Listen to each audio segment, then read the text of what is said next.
그때 며느리가 햇반을 식탁 위로 탁 하고 던졌어요. 이거나 드시고. 제발 돌아가세요. 보기 싫어요. 정말? 피가 거꾸로 솟는 것 같았어요. 수년을 참아온 제가 한심하게 느껴질 정도로. 왜 그동안 참고 살았나 싶은 순간이었어요. 뭐라고? 다시 한번 말씀드릴까요? 어머님은 정말 그 주둥이 닥쳐라. 식탁과 함께 올려져 있던 그릇을 확 엎어버렸어요.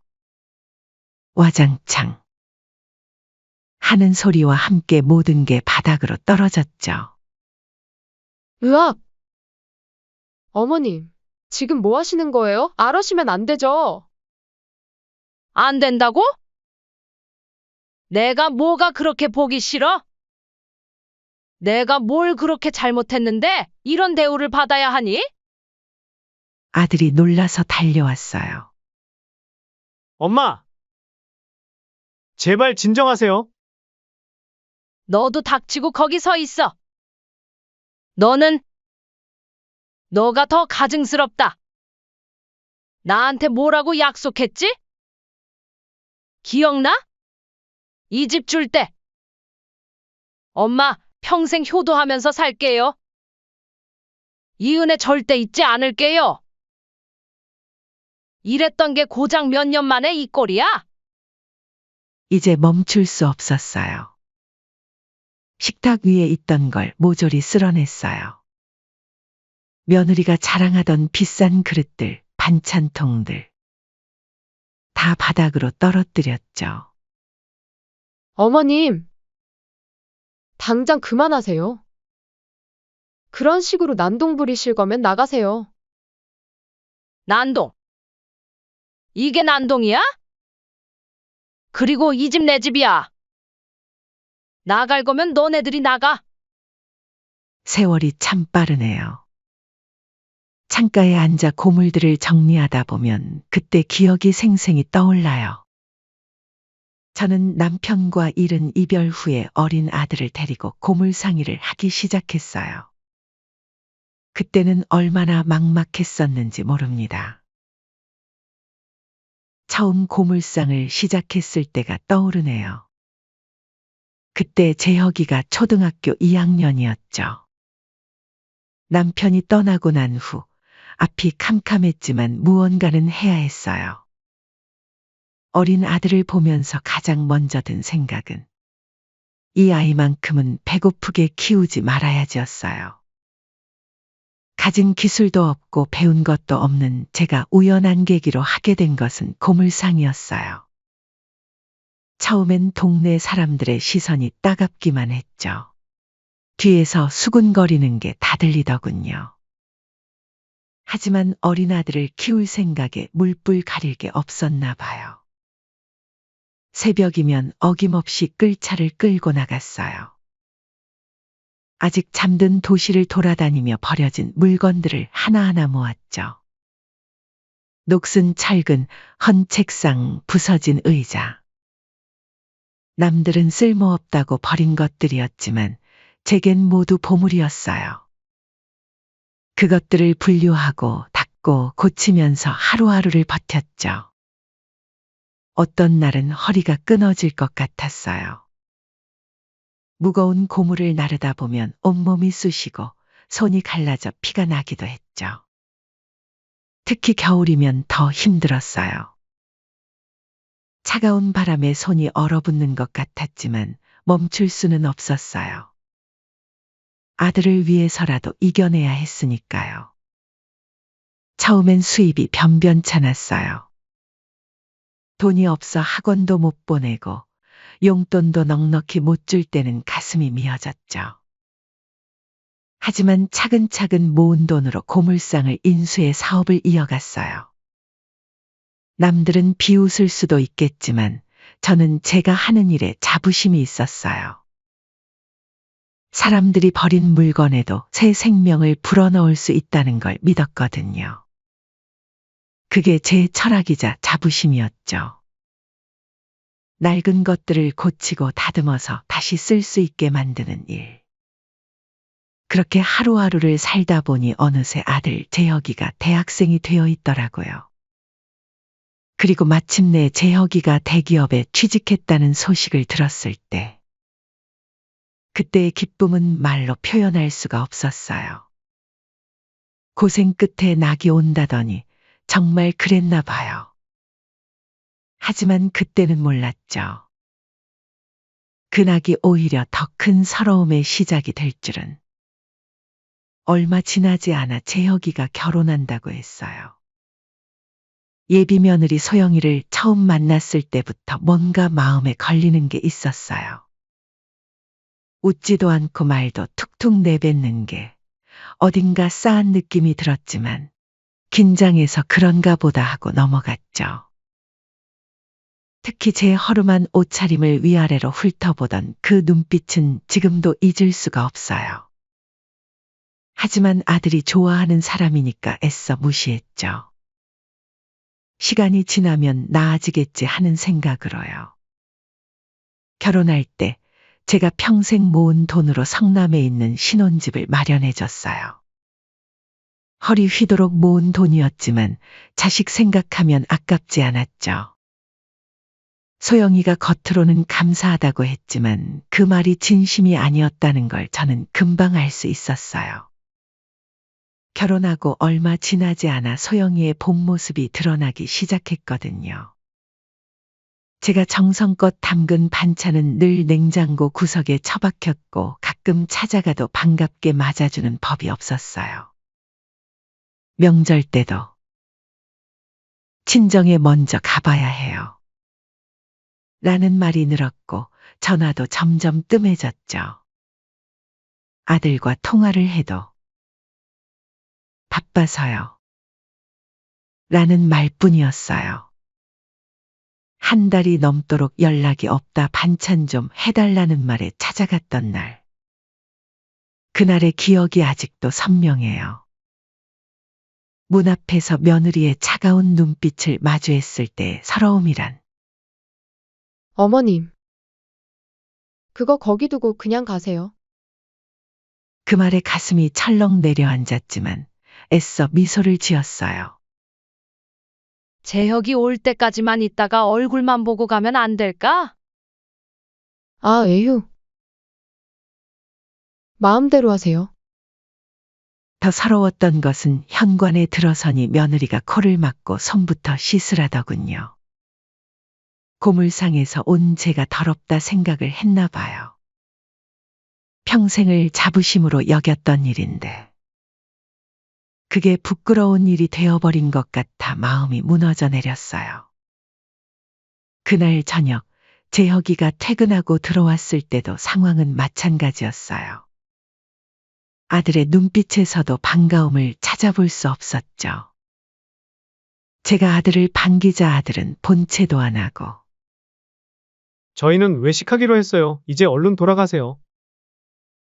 라는 말만 돌아왔죠. 시간이 지날수록 며느리의 차가운 태도는 시간이 갈수록 더 노골적으로 변해갔어요. 자식 집에 찾아가면 제가 앉았던 자리를 다시 닦고 제가 만진 물건들을 소독하는 모습을 보면서도 저는 참았어요. 아들 내외의 태도가 날이 갈수록 더해지면서 인내심은 점점 바닥이 나고 있었습니다. 그렇게 어느 날 아들 내외와 식사를 하던 도중 며느리가 말했어요. 어머님, 아직도 그 고물상 하세요? 응, 이래야지. 가만히 있으면 뭐 하겠니? 이제 그만하시는 게 어떠세요? 저희 체면도 있는데. 묘하게 말에 가시가 있더군요. 이 일이 어때서? 이걸로 네 남편 재혁이 대학까지 보내고 심지어 이 집도 샀잖니? 어머님, 요즘 시대의 고물상이라니? 생각해보세요. 재혁 씨가 회사에서 어떻게 보일지? 요새는 자식들 직업만큼이나 부모님 직업도 중요하거든요. 그게 무슨 말이니? 아들은 옆에서 묵묵히 밥만 먹고 있었어요. 며느리의 말이 끝나자 고개를 들더니 엄마, 맞는 말이에요. 솔직히 저도 좀 그래요. 나이도 있으신데. 이제 쉬세요. 내가 그렇게 생각하는 줄은 몰랐구나. 밥맛이 뚝 떨어졌어요. 평생 자부심으로 살아온 일인데 부끄럽다니. 그렇게 밥을 먹고 잠시 화장실에 다녀오는데 안방에서 들려오는 목소리에 발걸음을 멈췄어요. 여보, 어머님 좀 어떻게 해보면 안 돼요? 솔직히 다른 사람들한테 시어머니 직업 말하기도 쪽팔리고. 차라리 주부였으면 주부였지 고물상이 뭐야. 그래도 엄마가 좋다고 하겠다는데 말릴 방법 있나?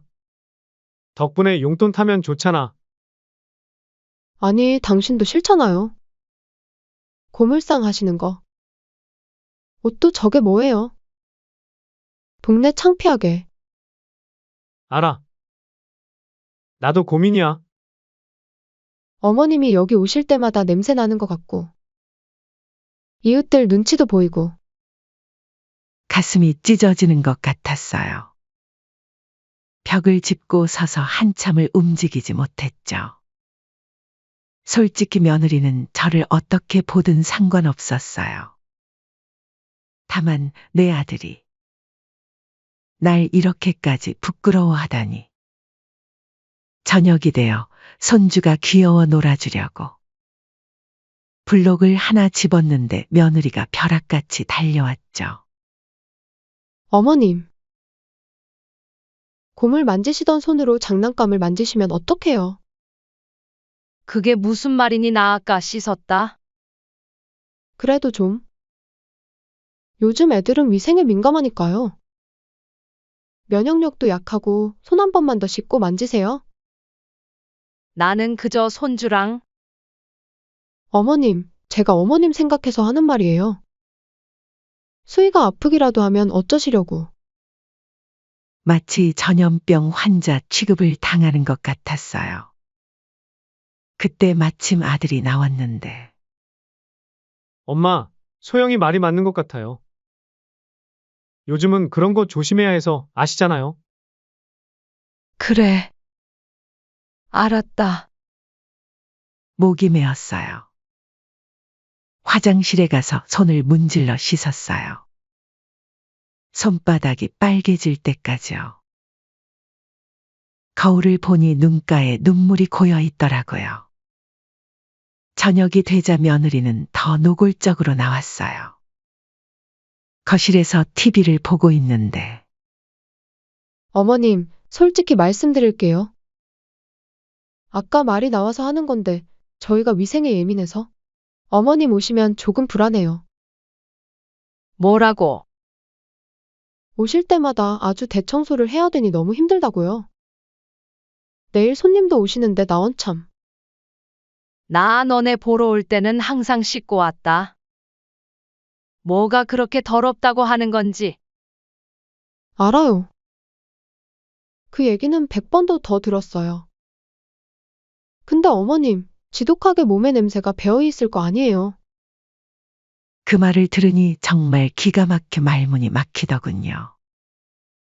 그 자리에서 일어나 방으로 들어갔어요. 그렇게 다음 날이 되자 아침부터 며느리의 태도가 평소보다 더 심했어요. 어머님, 우리 오늘 저녁에 중요한 손님이 와요. 어머님은 방에 계시면 안 될까요? 그게 무슨 말이니? 방에만 있으라고? 회사 부장님 가족분들이 오시거든요. 어머님이 계시면 몇 시간만 부탁드려요. 말끝을 흐리는 며느리를 보는데 속에서 불덩이가 올라왔어요. 설마 했는데 시어머니를 방에서 나오지 말라니. 마치 제가 이 집의 부끄러운 존재라도 된 것처럼. 하루 종일 방 안에만 있었어요. 화장실도 잘 못 가고. 마치 죄인이 된 것 같았죠. 저녁이 되어서야 손님들이 돌아갔어요. 배도 고프고 화장실도 가고 싶어서 문을 열었는데 어머님. 마침 잘 나오셨네요. 이거 정리하는 거 같이 좀 도와주실 수 있으세요? 아직 뒷정리 중이라서? 그때였어요. 제 눈에 식탁 위에 놓인 음식들이 들어왔어요. 손님들 접대하고 남은 화려한 음식들. 저기, 나도 배가 고픈데 맛있어 보이는구나. 이게 뭐니? 아, 어머님은? 잠시만요. 며느리는 급하게 음식들을 치우더니 찬장에서 햇반 하나를 꺼냈어요. 어머님은 이거 드세요. 궁상맞게 왜 남은 음식을 드시려 하세요? 내가 나오지 말라 해서 계속 방에 있었더니 배고파서 그런다. 어떻게 음식 하나 가져다 줄 생각도 안 하니 그래?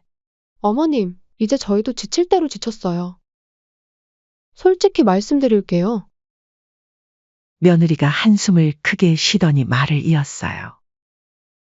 어머님이 오실 때마다 저희 집 분위기가 완전히 엉망이 돼요. 냄새나는 옷차림에 고물상에서 가져오신 이상한 물건들에 눈치가 그렇게 없으세요? 야속한 건 아들은 옆에서 한마디도 안 하더라고요. 거기다 어머님은 맨날 옛날 얘기만 하시죠. 내가 이걸로 너희 키웠다. 그게 언제적 얘기인데요? 이제는 그만하시죠.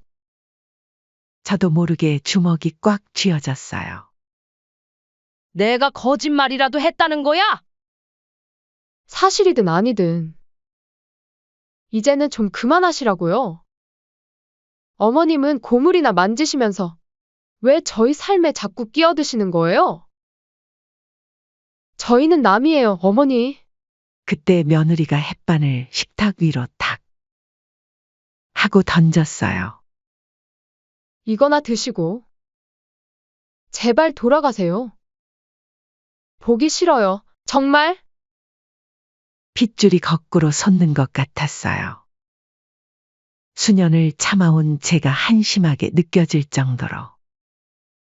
왜 그동안 참고 살았나 싶은 순간이었어요. 뭐라고? 다시 한번 말씀드릴까요? 어머님은 정말 그 주둥이 닥쳐라. 식탁과 함께 올려져 있던 그릇을 확 엎어버렸어요. 와장창. 하는 소리와 함께 모든 게 바닥으로 떨어졌죠. 으악! 어머님, 지금 뭐 하시는 거예요? 아러시면 안 되죠. 안 된다고? 내가 뭐가 그렇게 보기 싫어? 내가 뭘 그렇게 잘못했는데 이런 대우를 받아야 하니? 아들이 놀라서 달려왔어요.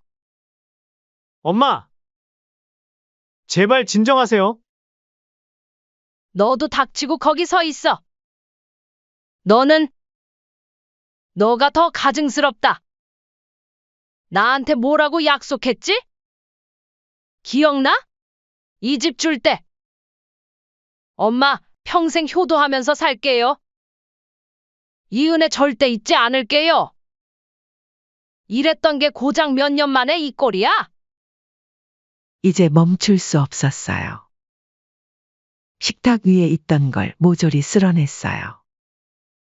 며느리가 자랑하던 비싼 그릇들, 반찬통들. 다 바닥으로 떨어뜨렸죠. 어머님, 당장 그만하세요. 그런 식으로 난동 부리실 거면 나가세요. 난동. 이게 난동이야? 그리고 이 집 내 집이야. 나갈 거면 너네들이 나가. 그러더니 며느리가 휴대폰을 들더군요. 이러시면 경찰에 신고할 수밖에 없어요. 그래? 해봐. 신고하면 이 집에서 누가 나가게 될지? 누구 명의로 되어 있는지 해보라고. 이런 싹수 없는 자식. 아들이 와서 며느리 휴대폰을 뺏었어요. 여보, 그만해! 어머니도 그만하세요. 너도 똑같아. 내가 올 때마다 얼굴 찌푸리고 불편해하고. 제가 웃으면서 말했어요. 너희들 내가 왜 고물상을 했는지 알아? 너 먹여 살리려고 평생을 그 고물더미에 묻혀 살았어. 근데 이제 와서 이 어미가 부끄럽다고? 이런 천벌 받을 놈. 너넨 내 고물상에 있는 고물만도 못하다. 냉장고로 가서 며느리가 구석에 처박아뒀던 제 반찬통들을 모조리 꺼냈어요. 이것 봐. 내가 정성 들여 만든 반찬들 다 곰팡이 피었네. 너희 마음처럼. 반찬통을 하나씩 바닥에 던졌어요. 며느리는 소파에 주저앉아 울기 시작했고 아들은 어쩔 줄 몰라 하며 서 있었죠. 너네들 베푸는 내 인내심은 이제 한계다. 이 집 내놓을 거야. 싹 다 나가라. 가방을 집어들었어요. 가만히 계세요. 대체 왜 이러시는 거예요? 어디 가시려고? 됐다. 더 이상 나 찾지 말거라. 현관으로 향했어요. 아들이 붙잡았지만 뿌리쳤죠. 엄마. 제가 잘못했으니까 애기 좀 하고 가세요. 늦었어. 이제 와서 뭘? 문을 열며 마지막 말을 남겼어요. 아들아, 난 너를 그렇게 키운 적 없다. 사람을 급으로 나누는 것도 모자라 엄마까지 이렇게 홀대하다니? 그렇게 아들 집에서 나와 밤거리를 걸으면서 이상하게도 마음이 편안해졌어요. 30년 동안 참아온 게 이렇게 많았다니. 이제는 돌아가지 않을 거예요. 내 자존심을 지키면서 떳떳하게 살아갈 거예요. 택시를 타고 가면서 창밖을 봤어요. 달이 참 밝더군요. 그 달빛 아래서 전 이제 당당하게 걸어갈 수 있을 것 같았어요. 자식 새끼 다 필요 없다. 이젠 나를 위해서 살아야지. 그날 이후 아들과 며느리의 연락이 계속 왔어요. 엄마, 제발 돌아오세요. 어머님, 정말 죄송합니다. 기가 막히죠.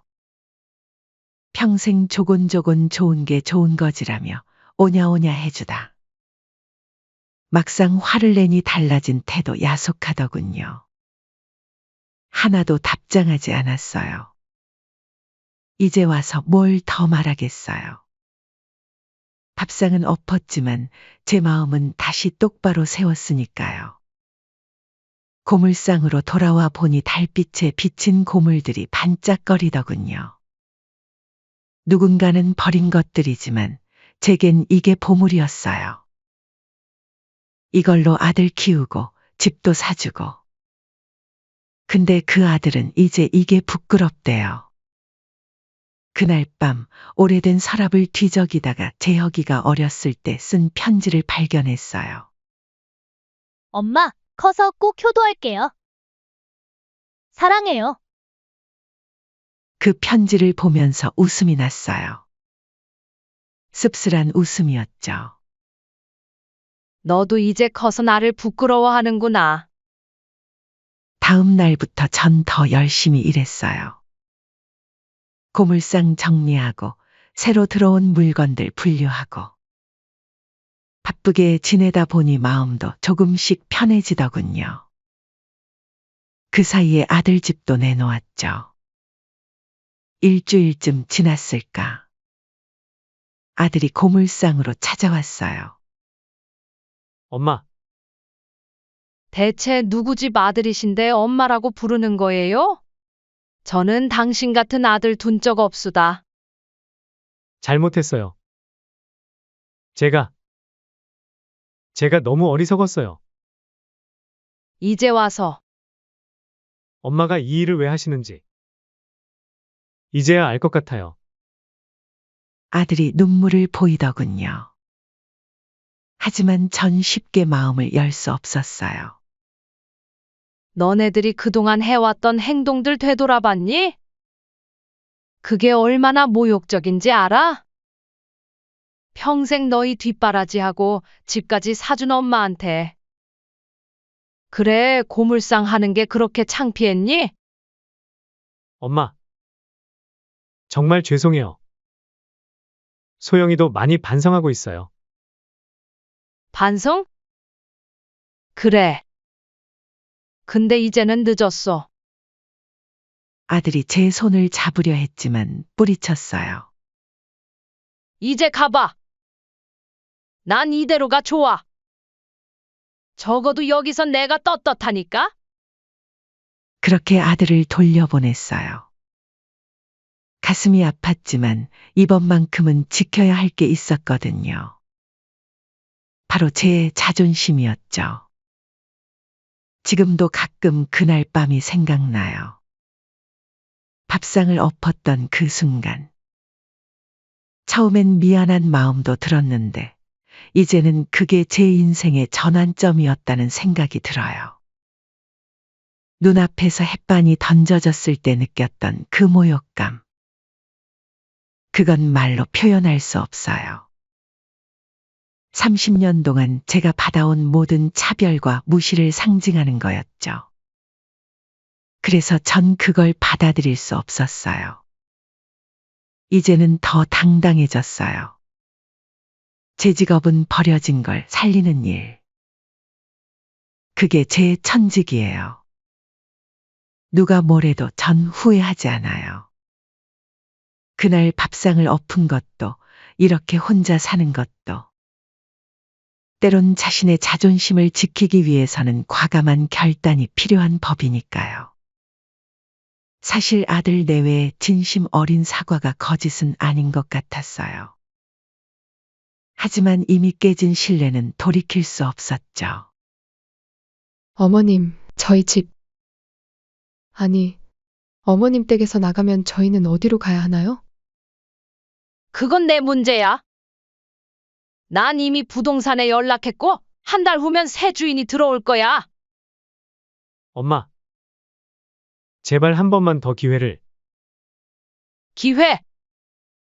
내가 그동안 너희한테 몇 번의 기회를 줬는지 알아? 이제는 정말 끝이야. 한 달 안에 이사 나가. 새 주인한테 패 끼치지 말고. 어머님, 저희가 잘못했어요. 제가 너무 교만했어요. 맞아. 내가 교만했어. 근데 그 교만이 얼마나 큰 상처를 줬는지도 알아야지. 며느리는 계속 눈물만 흘렸어요. 아들은 마지막으로 한 번 더 애원했죠. 그렇게 일주일이 지났어요. 매일같이 찾아오는 아들 내외를 매번 쫓아냈죠. 어떤 날은 마음이 흔들릴 때도 있었지만 그때마다 그들이 던진 햇반이 떠올랐어요. 한 달 후 정말로 집이 팔렸어요. 제가 원하던 가격보다 더 높게 팔렸죠. 아들 내외는 월세 단칸방으로 이사를 갔다고 해요. 엄마, 저희 정말 이렇게 끝나는 건가요? 너희가 선택한 거야. 매각 대금을 받아들고 처음으로 웃음이 났어요. 이상하게도 후련했거든요.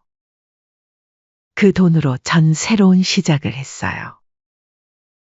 고물상을 더 크게 확장하고 재활용 센터로 키워냈죠. 김정희님, 우리 재활용센터가 이번에 구청장상을 받게 됐습니다. 친환경에 관심이 많아진 요즘 재활용 센터에도 수요가 많아진 것이 운이 좋았죠. 정부에서는 신사업으로 지정한 것이었어요. 버려지는 것들에 새 생명을 불어넣는 일이 이렇게 가치 있는 일이었다는 걸. 자식에게 얽매이지 않고 저의 일에 집중하니 이제야 많은 사람들이 알아주더군요. 가끔 아들 소식이 들려와요. 월세방에서 어렵게 산다고. 며느리는 맞벌이로 나갔다고 하네요. 어머니, 소식 들었어요. 재활용 센터가 대박이라면서요. 그래서 저희 한 번만 더. 이제 그만해. 나도 이제 새 삶을 살 거야. 내 인생에서 자식이란 이름의 짐을 내려놓으니 어깨가 가벼워졌어요. 이제는 내가 하고 싶은 일, 내가 가치 있다고 믿는 일을 하면서 살아가고 있죠. 매주 토요일이면 지역 노인정에서 무료 급식 봉사도 해요. 거기서 만난 할머니들이 제 진짜 가족이 됐어요. 정희 씨, 대단한 것 같아. 지치도 않나 봐? 아이고, 정희님 덕분에 우리가 이렇게 웃으며 살아요. 버려진 물건에 새 생명을 불어넣듯 제 인생도 새롭게 태어났어요. 이제는 더 이상 과거에 연연하지 않아요. 앞만 보고 살아가고 있죠. 얼마 전에는 큰 회사에서 제안이 들어왔어요. 우리 재활용 센터를 모델로 전국적인 체인을 만들자고. 정희님처럼 버려진 것들의 가치를 아는 분이 필요합니다. 그렇게 전 이제 전국 순회 강연도 다니고 있어요. 제 이야기를 들으러 온 사람들에게 말해요. 여러분 이 재활용된 물건들을 한번 봐보세요. 이렇게 쓸만한 물건이 되기 전에는 그저 고물일 뿐이었다는 게 믿기시나요? 하지만 지금은 근사한 보온병이 되지 않았습니까? 인생도 마찬가지예요. 우리가 우리 인생의 가치를 알아보기 전까지는 그저 볼품없는 초라한 고물일 뿐이죠. 아무리 하찮은 물건도 소중한 가치가 있습니다. 저는 자신의 가치를 지킨다면 무엇이든 될 수 있다 믿어요. 사람들이 박수를 쳐주고 눈시울을 붉히기도 해요. 그때마다 전 다시 한번 확신해요. 내가 옳은 선택을 했다는 걸.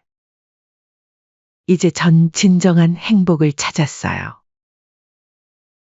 더 이상 누구의 엄마나 시어머니가 아닌 그저 김정희로 사는 게 좋아요. 내 삶의 주인으로 살아가는 이 시간이 그 어느 때보다 행복하답니다. 가끔 밤에 달을 보면 그날이 떠오르기도 해요. 하지만 이제는 아프지 않아요. 그날의 선택이 있었기에 오늘의 제가 있으니까요.